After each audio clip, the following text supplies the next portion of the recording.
ተቃዋሚ የፖለቲካ ፓርቲዎች በተለያዩ የሀገሪቱ ክፍሎች የትጥቅ ትግልና የጸጥታ ችግር ባለበት ሁኔታ ውስጥ በየ5 ዓመቱ የሚካሄደው ምርጫ ዘንድሮ ማካሄድ አስቸጋሪ ነው፣ በመሆኑም ምርጫው መዘግየት አለበት ሲሉ ይከራከራሉ። ከዚህም በተጨማሪ ሀገራዊ ምክክሩንና ምርጫውን በአንድ ወቅት ማካሄድ ተገቢ አይደለም፣ ሀገራዊ ምክክሩ ከምርጫው ቀድሞ የምክክሩ ውጤት ተግባራዊ የሚሆንበት ምርጫ መካሄድ አለበት ሲሉም ይደመጣሉ።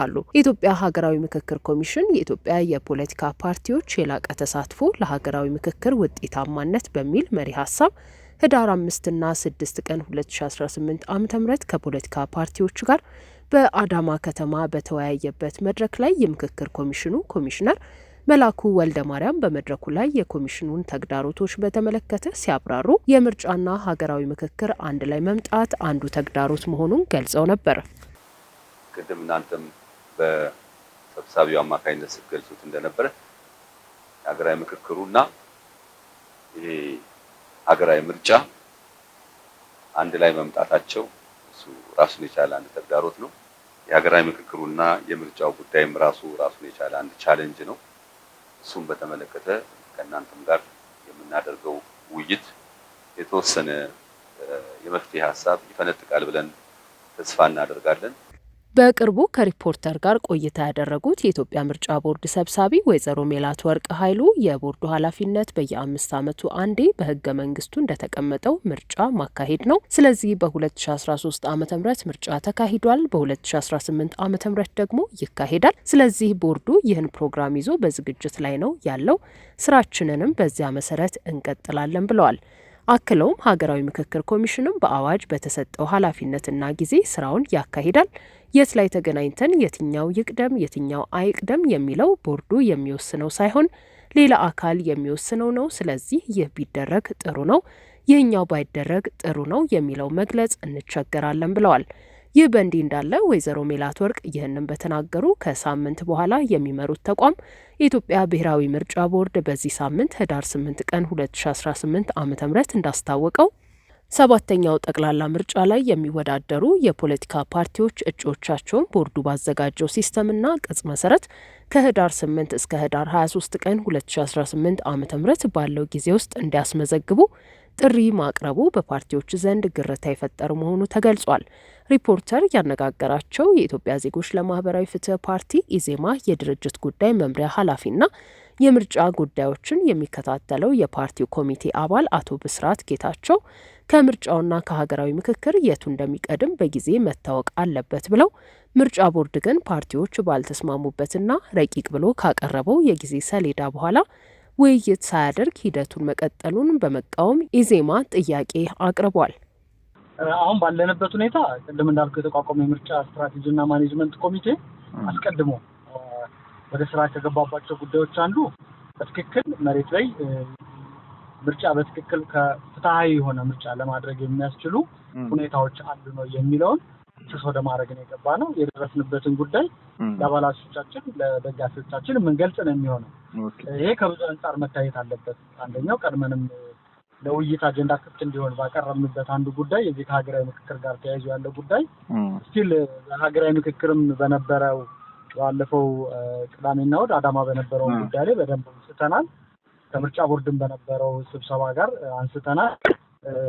በሁለቱ ተቋማት የቀደም ተከተሉን ጉዳይ ተነጋግረው ግልጽ የሆነ አቅጣጫ መስጠት አለባቸው የሚል አቋም አለን።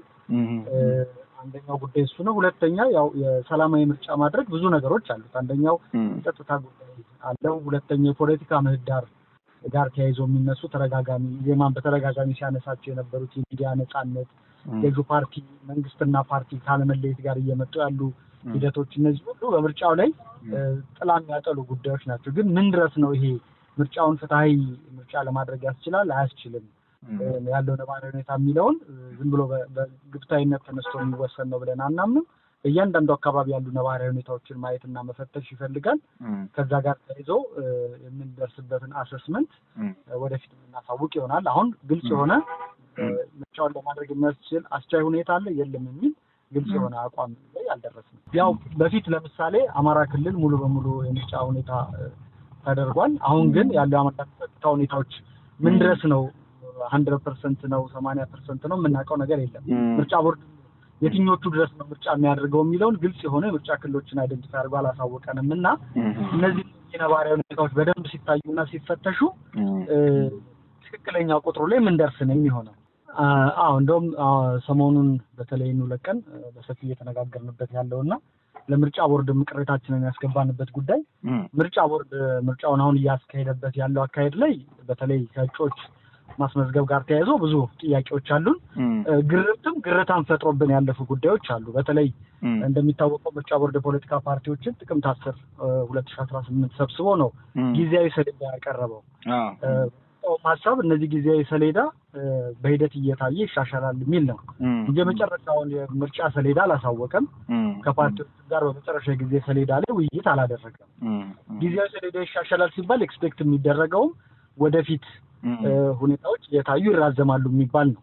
ነገር ግን ከፖለቲካ ፓርቲዎች ጋር ውይይት ባልተደረገበት በማናውቀው ሁኔታ በሚዲያ ከህዳር 8 ጀምሮ እስከ 23 ድረስ ምርጫውን አስመልክቶ ምርጫዎችን አስመዝግቦ የሚል ወጥቶልናል።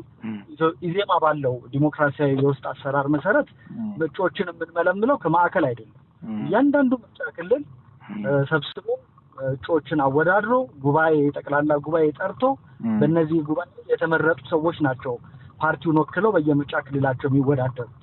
ይሄ ደግሞ ወስዶ ጊዜና ፕሮሰስ አለ። ስለዚህ የፓርቲዎችን ነባራዊ ሁኔታ በማላገናዘብበት ሁኔታ የድረስ ምርጫ ለማድረግ ብቻ በሚመስሉ ሁኔታ ምርጫ ቦርድ እያደረገ ያለው አካሄድ ፍጹም ተቀባይነት ያለው አይደለም።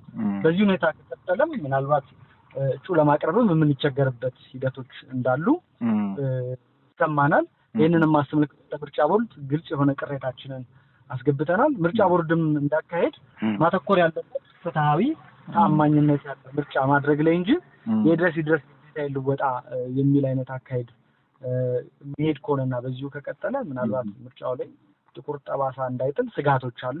ይህንንም ቅሬታችንን በግልጽ አስገብተናል። የትግራይ ክልላዊ ፓርቲ የሆነው ትንሣኤ ሰባ እንደርታ ፓርቲ ሊቀመንበር አቶ ከበደ አሰፋ በበኩላቸው ያለው ጊዜ በጣም የተጣበበ ቢሆንም በእኛ ምክንያት ምርጫው እንዲበላሽ ፍላጎት ስለሌለ ሁኔታዎች እንዲስተካከሉ እየሞከርን ባለው ጊዜ ውስጥ እጩዎችን ለማስመዝገብ እንሞክራለን ሲሉ ለሪፖርተር ገልጸዋል። ጊዜው አጭር ነው። የሰጡት ጊዜም 2 ሳምንት ብቻ ነው። ይሁንና በዚህ በሰጡን አጭር ጊዜ ቢሆን ቀድሞውንም ያው ፓርቲ ስትሆኚ የውድድር ፓርቲ እንደመሆናችን መጠን ሁሌም ቢሆን ታሳቢ የምታደርጊው አባላትንም ስትመለሚ፣ አባላትንም ስታሰለጭ፣ ስልጠና ስትሰጪ እና ስታደራጂ ያው ኢንዱ ምርጫ ነው። በምርጫ ተፎካካሪ ሆኖ መቅረብና ሀሳብሽን ሸጠሽ ህዝቡ እንዲመርጥሽ በማድረግ የመንግስትነት ስልጣኑን መረከብ እስከሆነ ድረስ ኦልሞስት ፓርቲዎች የምርጫ የእጩዎች ምዝገባ ሲደርስ ምን የሚዘጋጁ ሳይሆኑ ከመነሻው ሲደራጁ ጀምሮ አብሮ ያለ የቀን ተቀን ስራ ስለሆነ በተቻለ መጠን በሰጡን ጊዜ እጩዎቻችንን ለማስመዝገብ ጥረት እናደርጋለን ማለት ነው። ምቹ ሁኔታ የለም እንዳልሽው ነው። ይሄ ማለት ግን ያው ምቹ ሁኔታ እንዲኖር የበኩላችንን አስተዋጽኦ እያደረግን በበኩላችን ደግሞ መዘጋጀት ይጠበቅብናል። እኛ እያልን ያለ ነው እጩዎቻችንን እናስመዘግባለን። ነገር ግን እጩዎቻችን የምርጫ ቅስቀሳ ለማድረግ አስቻይ ሁኔታ ከሌለ ደግሞ ለሚመለከተው የምርጫ ቦርድም ለመንግስትም ሁኔታውን እናስረዳለን። አሁንም ያለው ሁኔታ ለምርጫ ቅስቀሳ አስቻይ ሁኔታ አለ ብለን በተለይ እኛ የምንንቀሳቀሰው በትግራይ ስለሆነ አስቻይ ሁኔታ የለም። አንደኛውና ዋነኛው ያው የህወሓት ቡድን በምርጫ ቦርድ እውቅናውን መሰረዙ ተከትሎ ከመንግስት ጋር ከፍተኛ ለመግባባት ውስጥ የገባበት ሁኔታ ስላለ የኃይል ደግሞ ታጣቂዎችን የሚያንቀሳቀስ እንደመሆኑ መጠን ይህ ኃይል የማይሳተፍበት ምርጫ በትግራይ ይፈቅዳል አይፈቅድም ሌላ ጉዳይ ሆኖ እኛሱ የእኛ ስራ አይደለም። ግን ዞሮ ዞሮ ይህንን ኃይል ከዚህ ኃይል ጋር ተነጋግሮ መፍትሄ ማምጣት አሊያም ደግሞ ህግ የማስከበር ስራ መስራት የመንግስት ስራ ነው የሚሆነው። እኛ ግን እንደ ፓርቲ በየቻልና በየምዕራፉ የቻልነውን ያህል ለማድረግ ዝግጁ ነን ማለት ነው። አሁን እጩ አስመዝግቶላል፣ እናስመዘግባለን። በቀጣይ ደግሞ የእጩ ምዝገባ የእጩ የቅስቀሳ ስራ በሚሰራበት ጊዜ ደግሞ አስቻይ ሁኔታ ከሌለ ያው ለሚመለከተው አካል እናሳውቃለን። ግን በእኛ ምክንያት ምርጫው እንዲስተጓጎል አንፈልግም። እኛ የሚጠበቅብን እያደረግን መስተካከል የሚገባቸው ነገሮች ደግሞ እንዲስተካከሉ ለሚመለከተው እያሳወቅን ሂደት ውስጥ እንቆያለን ብለን እንደምናምን ሪፖርተር ያነጋገራቸው ሌላኛው የፖለቲካ ፓርቲ አመራር የኦሮሞ ፌዴራሊስት ኮንግረስ ኦፌኮ ምክትል ሊቀመንበር የሆኑትን አቶ ሙላቱ ገመቹ ሲሆን ከምርጫ ጋር ተያይዞ በአጠቃላይ ግራ የሚያጋባ ሁኔታ ውስጥ ነን ብለዋል። ለምርጫ አስቻይ ሁኔታ ስለመኖሩም ሆነ ረቂቅ ተብሎ በቀረበው የጊዜ ሰሌዳ ላይ ስምምነት ሳይደረስ ብሔራዊ ምርጫ ቦርድ ግራ የሚያጋባ አካሄድ እየተከተለ ነው ሲሉ ወቅሰው ሁኔታው ምርጫ እንዲደረግ ፍላጎት ያለም አይመስልም ሲሉም ተናግረዋል። ምርጫ ቦርድ ሰሌዳ ላይ የሰጠን ከህዳር 1 እስከ ጥር 1 ነው ምዝገባው የእጩዎች ምዝገባ። ኦሎ ፈሰደን በቀደም ለውጦት ይሄንን ከህዳር 8 ነው እንትን ጀምራችሁ በአንድ 2 ሳምንት ጊዜ ውስጥ መዝግባችሁ አምጡ ተባለ። ይሄንን እንዴት ተደርጎ ነው ሱሪ በጭንቅላት እኮ ነው የሆነውና እኛም ለዚህ መልስ እየሰጠን ነው። እንግዲህ ይሄ እኔ ምርጫም እንዲካሄድ የሚፈልጉም አይነት አልመሰለኝም። የዚህ አይነት አካሄድ አንደኛ ከቦታ ወደ ቦታ መዛወርን በጣም አስቸጋሪ ሆነበት። ኦሬዲ ቅድመ ሁኔታዎች ሁሉ ከተለያዩ ፓርቲዎች ሁሉ እየቀረበ ነው። እነዚህ ሁሉ አሉ። አስቻይ ሁኔታ አይደለም፣ ህዝብ ሰላም አይደለም ያለው። ምርጫ ቦርዷ መሰስ ብላ ኦሬዲ ተሰባስበን ነበር እኮ አስቻይ ጉዳይ የለም።